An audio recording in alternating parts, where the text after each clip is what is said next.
Hello friends, home science बीच वंदना में आपका स्वागत है। फ्रेंड्स, आज हम बात करेंगे जल। आज हम जल के बारे में पढ़ेंगे। वाटर क्या है देखते हैं। व्यक्ति के जीवन हेतु वायु के पश्चात दूसरा महत्वपूर्ण स्थान। इसके पहले थोड़ा सा बात कर लेते हैं। इसके पहले वाली क्लास जो मेरी हुई है उसमें हम वायु पढ़ चुके हैं। इसके पहले वाली क्लास में वायु पढ़ चुके हैं। वायु क्या है, वायु का मिश्रण क्या है, वायु क्या हमारे लिए आवश्यकता है, वायु और वायु प्रदूषण क्या होते हैं, वायु प्रदूषण दूर करने के उपाय, ये सारी चीज़ें हम पढ़ चुके हैं। अब हम आज जल प्रदूषण के बारे में देख रहे हैं। तो चलिए चलते देखते हैं। व्यक्ति के जीवन हेतु वायु के पश्चात दूसरा महत्वपूर्ण स्थान जल का है। जल जीवन का सार है। जल जीवन का सार है। वायु के बिना व्यक्ति कुछ क्षण तक जीवित रह सकता है, परंतु जल के बिना 5-6 दिन तक, भोजन के बिना 40-50 दिन तक जीवित रह सकता। कहने का मतलब ये है कि वायु जो है हमारा, वो तो वायु के बिना तो व्यक्ति कुछ क्षण रह सकता है, कुछ क्षण जीवित रह सकता बस। उसके बाद अगर उसको पूरी मात्रा में वायु न मिले तो वो उसका जी पाना मुश्किल है। परंतु जल के बिना 5-6 दिन जीवित रह सकता है। 5-6 दिन जल न मिले तो व्यक्ति जीवित रह सकता नहीं। तो अगर 5-6 दिन जल नहीं पीता कोई तो उसके शरीर में जल की कमी होती है, जिसको डिहाइड्रेशन कहते हैं। इंग्लिश में कहते हैं डिहाइड्रेशन, हिंदी में कहते हैं निर्जलीकरण। और जब शरीर में जल की कमी होगी, निर्जलीकरण की समस्या बनेगी, निर्जलीकरण की जैसी स्थिति बनेगी, डिहाइड्रेशन जैसी स्थिति बनेगी, तो ये समझ लो कि व्यक्ति का बच पाना बहुत मुश्किल है, क्योंकि जल का भी हमारे शरीर में बहुत अहम भूमिका होती है। तो ये हमारा 5-6 दिन तक हम जी पाएंगे, उसके अलावा हमारा जीवित रहना पाना मुश्किल है। भोजन के बिना 40-50 दिन, मतलब अगर हमें वायु और जल दोनों मिलता रहे तो हमें भोजन नहीं मिलेगा तो भी हम चल सकते हैं। कहने का मतलब जल से तात्पर्य तरल चीज, कोई चीज का भी जल हो, तरल चीज जो जिसमें जल की मात्रा अधिक हो, वैसी चीज़ों को हम पीकर 40-50 दिन तक जीवित रह सकते हैं। अगर हम भोजन ना करें, पूर्ण भोजन, ठोस भोजन हम ना करें, तो हमें ये 5-6 दिन, ये कहने का मतलब दोनों चीज़, जल और ये हमारा क्या कहते हैं वायु, ये दोनों तरल रूप में, जल जल से तात्पर्य मतलब तरल चीज़ें खा पी के हम रह सकते हैं। 50-60 दिन चल सकते हैं, जिसमें जल की अधिक मात्रा होगी, जीवित रह सकते हैं। इससे स्पष्ट है कि जल व्यक्ति के जीवन के लिए विशेष उपयोगी है। जल का उपयोग केवल पीने तक ही सीमित नहीं है, बल्कि विभिन्न दैनिक प्रयोगों जैसे वस्त्र धोने, स्नान करने, स्नान घर की सफाई आदि में भी जल का प्रयोग किया जाता है। सृष्टि के 3 प्रमुख निर्माण स्रोत हैं, जल, थल एवं वायु।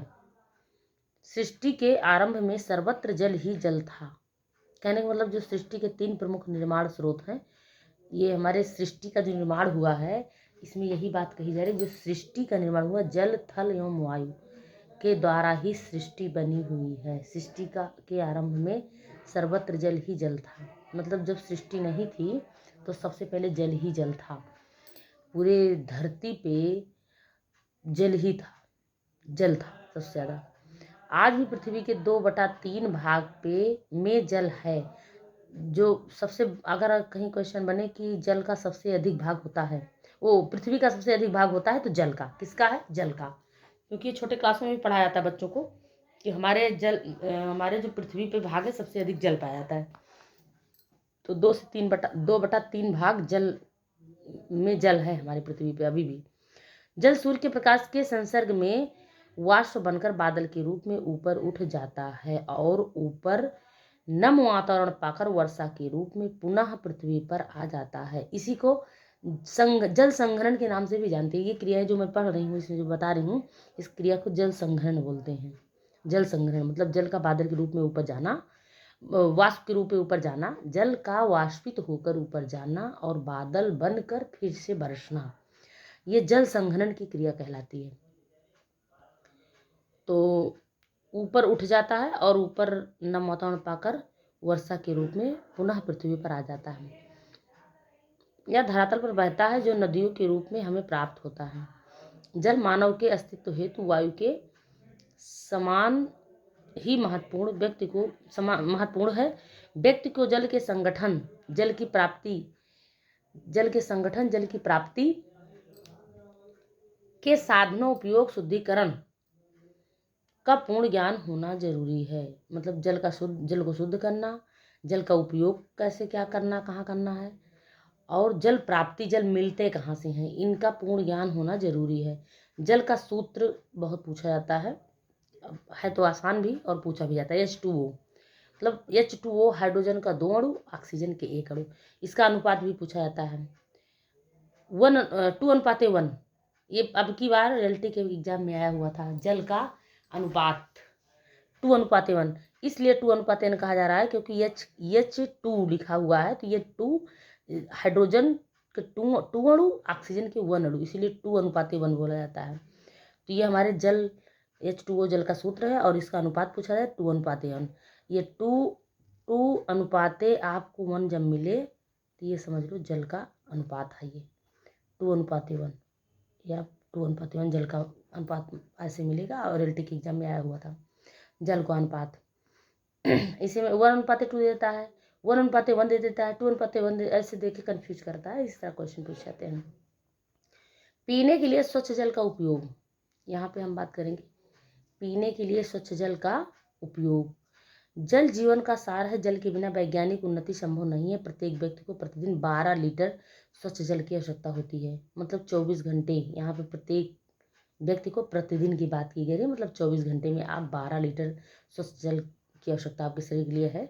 जल की शरीर को कितनी आवश्यकता है यह मौसम पर निर्भर करता है। कहने का मतलब अगर मौसम ठंडा है, बारिश का मौसम है, नम है, ठंडा मौसम है, तो आप कम ही पिएंगे तो काम चल जाएगा। पर अगर अधिक गर्मी है, सूखी गर्मी है, वायु चल रही है, तो इसमें आपको जो जल की आवश्यकता होती है वो कम से कम आप 24 घंटे में 12 लीटर जल पी लीजिए, आपके लिए अच्छा होगा। गर्मियों में सर्दियों की अपेक्षा अधिक जल की आवश्यकता होती है। हमें शुद्ध जल पीना चाहिए। अशुद्ध जल में कई प्रकार की गंदगी मिश्रित हो जाती है। जल में घुली हुई अशुद्धियाँ समस्त प्राणियों के लिए हानिकारक होती हैं। अशुद्ध जल से विभिन्न प्रकार के रोग के रोगाणु, परजीवी कृमि तथा गोलाकार कृमि और विभिन्न प्रकार के लवण गैसें आदि शरीर में प्रविष्ट हो जाती हैं। यहाँ पे ये गोलाकृमि और विभिन्न, ये 2 शब्द हुआ है यहाँ पे। रोगाणु, परजीवी कृमि और तथा गोलाकार कृमि, मतलब जो उसमें जल में पाए जाते हैं उनकी बात की जा रही है। जो जीवाणु बैक्टीरिया पाए जाते हैं जल में, और विभिन्न प्रकार की लवण होते हैं, गैसें होती हैं आदि शरीर में प्रविष्ट हो जाती हैं इसी जल के द्वारा। तो अशुद्ध जल का स्वास्थ्य पर बुरा प्रभाव पड़ता है। जहाँ तक हो सके व्यक्ति को शुद्ध जल ही पीने के उपयोग में लाना चाहिए। तो ये इतना हम जल के बारे में देख लिए हैं। और ये मैं बता रही हूँ फ्रेंड्स, बहुत इम्पोर्टेंट टॉपिक है। इसको आप बढ़िया से पढ़िएगा। इसमें से बहुत सारे क्वेश्चन बनते हैं, हर बार क्वेश्चन पूछा जाता है। जल टॉपिक से हर बार क्वेश्चन आता है। जल कहीं शुद्ध करने की विधि से पूछ लेता है, कहीं ये अनुपात अब की बार पूछा था एलटी में, सूत्र पूछ लेता है, अनुपात पूछ लेता है, शुद्ध करने की विधि पूछ लेता है। अभी हम लोग आगे पढ़ेंगे कि जल शुद्ध करने की कौन सी निर्मली हो गया, मतलब रासायनिक विधि, भौतिक विधि, सारी विधियों को पढ़ेंगे। तो अभी तो आज देखते हैं कितनी बड़ी क्लास हो पाती है आज की क्लास। उसके बाद हम इस क्लास के बाद जो हम देखेंगे शायद उसमें शुद्ध करने की विधि है, देखते हैं, पढ़ते हैं। तो अब यहाँ हम देखेंगे अच्छे स्वास्थ्य के लिए स्वच्छ जल का महत्व। अच्छे स्वास्थ्य के लिए स्वच्छ जल का महत्व क्या होता है हमारे शरीर में। जल ही जीवन का सार है। जल मानव कभी कभी ये भी सुनो, जल ही जीवन है, तो जीवन का सार यहाँ सब दिया गया है। जल मानव जीवन के लिए ही नहीं अपितु जगत के समस्त जीवधारी तथा वनस्पति आदि के लिए महत्वपूर्ण। शुद्ध जल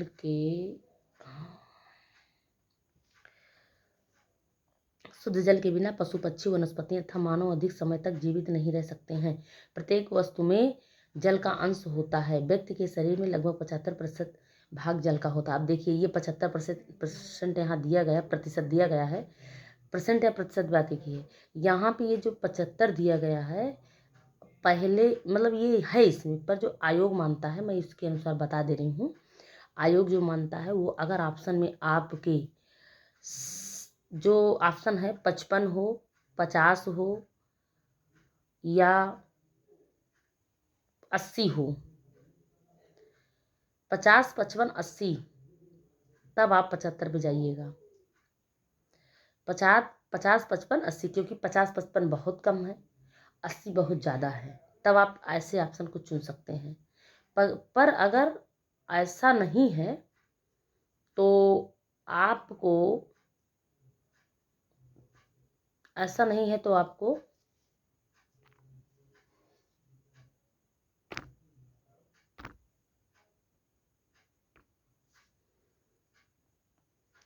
अगर ऐसा नहीं है तो आपको 70%, हाँ 60, अगर ऑप्शन में और कुछ नहीं तो 60 है, 55, 50, 55 है, और ऑप्शन में 60 है, और 60 के बाद 80 है, तब आप 60 पे जाइएगा।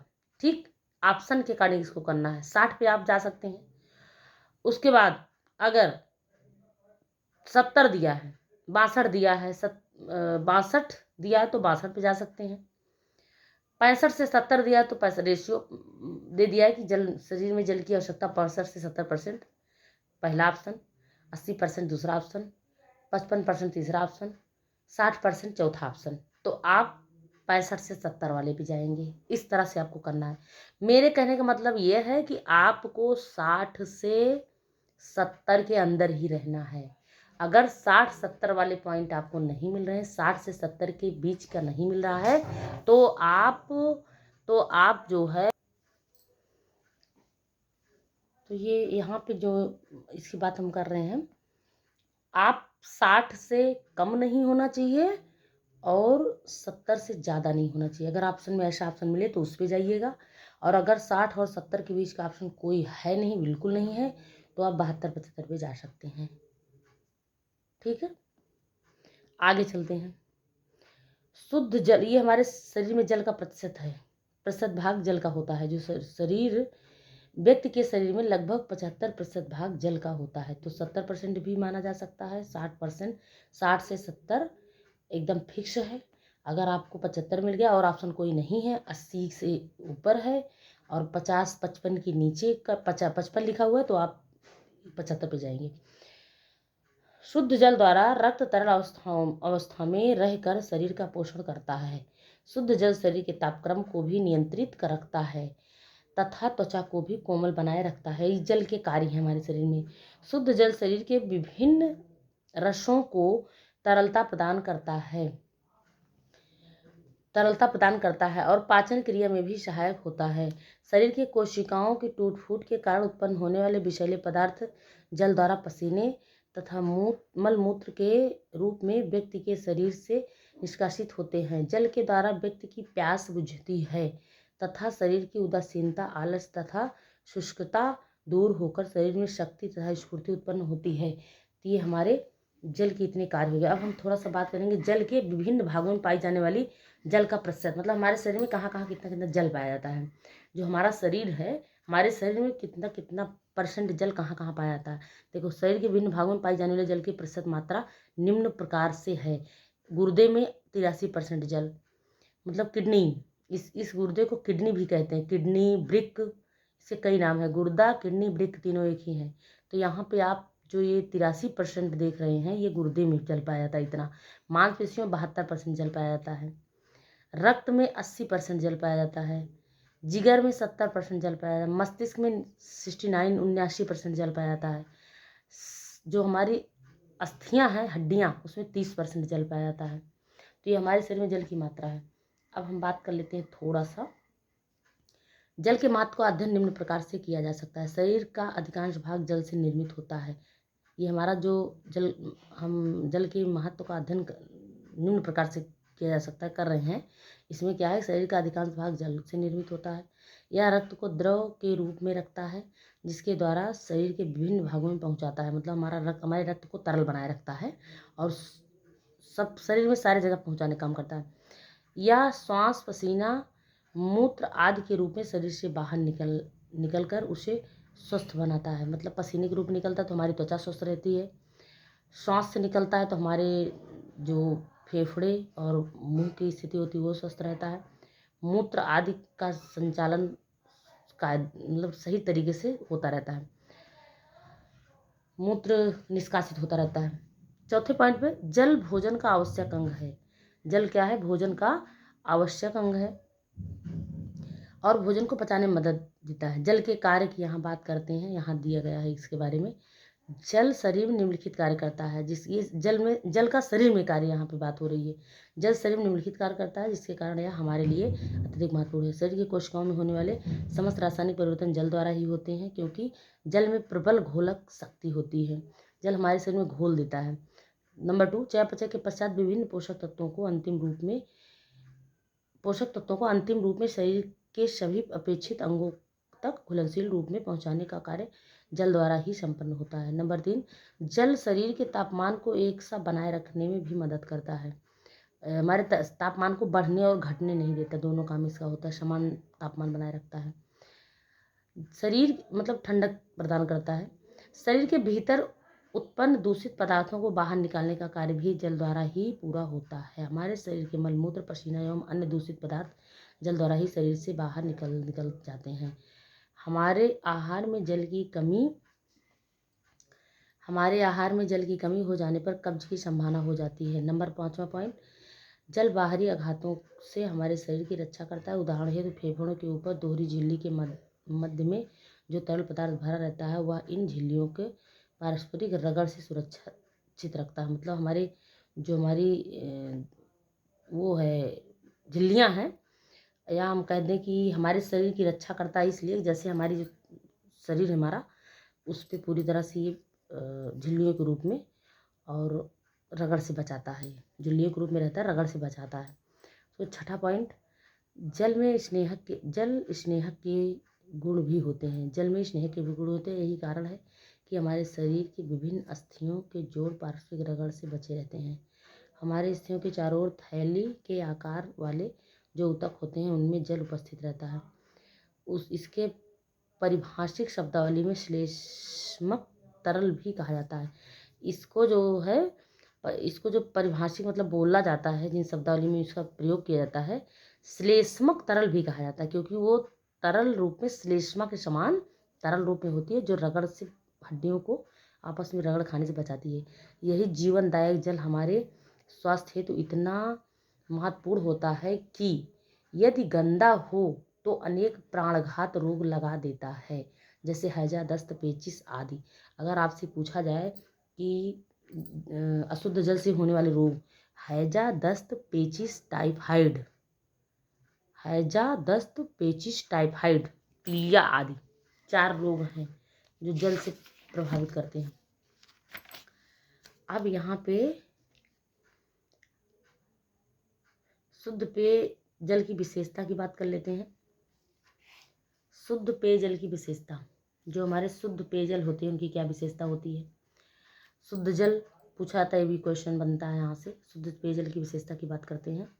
उत्तम स्वास्थ्य हेतु पेयजल का शुद्ध होना नितांत आवश्यक है, इसलिए शुद्ध जल में निम्नलिखित विशेषताएं होनी चाहिए।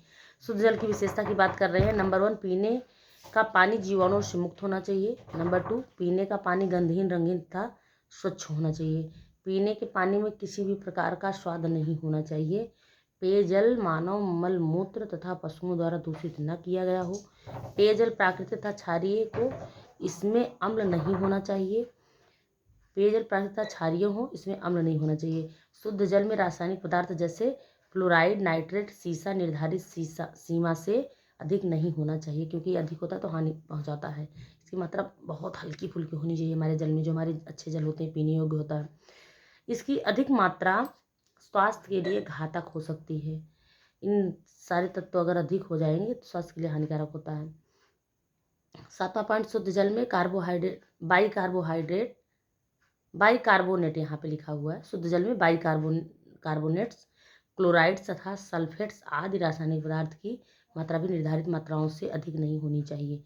विश्व स्वास्थ्य संगठन WHO, जिसे कहते हैं, फुल फॉर्म इसका है वर्ल्ड हेल्थ ऑर्गेनाइजेशन, के अनुसार आदर्श जल के गुण निम्न प्रकार हैं। मतलब जो हमारे अच्छे जल होते हैं उनके गुण ये निम्न प्रकार हैं। जल के 100 सीसी नमूने में किसी प्रकार के जीवाणु नहीं होने चाहिए। जल के 100 सीसी नमूने में ई कोलाई जीवाणु विद्यमान नहीं होने चाहिए। जल में कई प्रकार के विषाणु जैसे एंटेरो, रियो अथवा एडिनो आदि विद्यमान रहते हैं। नंबर 5, चौथा पॉइंट की बात करते हैं। पारा, आर्सेनिक, कैडमियम, लेड, सेलेनियम आदि विषैले पदार्थ एक निश्चित मात्रा से अधिक नहीं होने चाहिए। ये सब हमारे जल में अगर इनकी मात्रा है तो हल्की मात्रा में हो, अधिक अगर हो गए तो हमारे लिए घातक हो गया, हमारे लिए घातक होते हैं। उसके बाद पारा, आर्सेनिक, कैडमियम, अच्छा इसको हम रीड कर चुके हैं। यहाँ पे फ्लोराइड, नाइट्रेट, एरोमेटिक, कार्बोहाइड्रेट जैसे पदार्थ जो स्वास्थ्य पर प्रतिकूल प्रभाव डालते हैं जल में उपस्थित नहीं होने चाहिए। अगर ये सारे हैं तो इस स्वास्थ्य पर प्रतिकूल प्रभाव डालते हैं, इसका प्रभाव अच्छा नहीं होता है। छठा पॉइंट, जल में नीचे की ओर कोई पदार्थ जमा हुआ नहीं होना चाहिए। जो जल होता है उसमें तली में कुछ बैठना नहीं चाहिए। जल में नीचे की ओर नीचे जो गंदगियाँ बैठी रहती हैं वो हमारे लिए हानिकारक होती है। कुछ ना कुछ उसमें बहुत सारी जो अशुद्धियाँ होती हैं जल में, जो भी वो दिखाई देता है तरल रूप में बैठा हो नीचे तली में, वो उसमें अशुद्धियाँ होती ही हैं। देखो यहाँ पे आदर्श जल रंगहीन, गंधहीन तथा स्वादहीन होना चाहिए। अगर आपसे पूछा गया अच्छे स्वाद की पहचान होती है तो ऑप्शन में होगा रंगहीन, गंधहीन और मीठा जल। उसके बाद ऑप्शन में होगा गंधहीन, स्वादहीन। तो ऐसे ऑप्शन देगा, उसके बाद एक में देगा रंगहीन, गंधहीन, स्वादहीन, तीनों पॉइंट देगा। ये देखिए रंगहीन, गंधहीन, स्वादहीन, ये तीनों रहेगा। जिसमें तीनों है वही शुद्ध जल माना जाएगा। जिसमें रंगहीन, गंधहीन दिया है, स्वाद का नाम नहीं लिया है, ऐसे क्वेश्चन बना देता है, कंफ्यूज करने के लिए क्वेश्चन बना देता है। तो लोग क्या पाते हैं, रंगीन गंधीन देख लिए तुरंत फट से लगा दिया, ऑप्शन टिक कर दिए। तो यहाँ पे ये तीनों होने चाहिए। जिस ऑप्शन में तीनों रहेगा वही शुद्ध होगा। अगर तीनों वाला ऑप्शन नहीं है, दो ही वाला ऑप्शन है, तो आप भले उसको चुन लें, बाकी यही होता है। जल में उपस्थित उपयोगी पदार्थ ये हम देखेंगे दूसरी क्लास में। फ्रेंड्स नई क्लास लंबी हो जाएगी, आज के लिए इतना ही। और हमारे चैनल को सब्सक्राइब कर लीजिए, वीडियो को लाइक कीजिएगा फ्रेंड्स। और ऐसे ही इंपॉर्टेंट चीज़ें हम आपको देते रहेंगे। यहाँ पे जो जल में देख रहे हैं उपस्थित उपयोगी पदार्थ के बारे में देख लेंगे दूसरी क्लास में हमारे चलेगा। ये सब कौन से उपयोगी होते हैं जल में उपस्थित और कौन से हानिकारक होते हैं, दोनों बातें देखेंगे यहाँ पे, हानिकारक उपयोगी दोनों। और शुद्ध जल एवं अशुद्ध जल में अंतर भी देख लेंगे। तो ये सारी चीज़ें हमारी दूसरी क्लास में होगी। फ्रेंड्स वीडियो को लाइक कीजिएगा, सब्सक्राइब कीजिएगा। धन्यवाद फ्रेंड्स।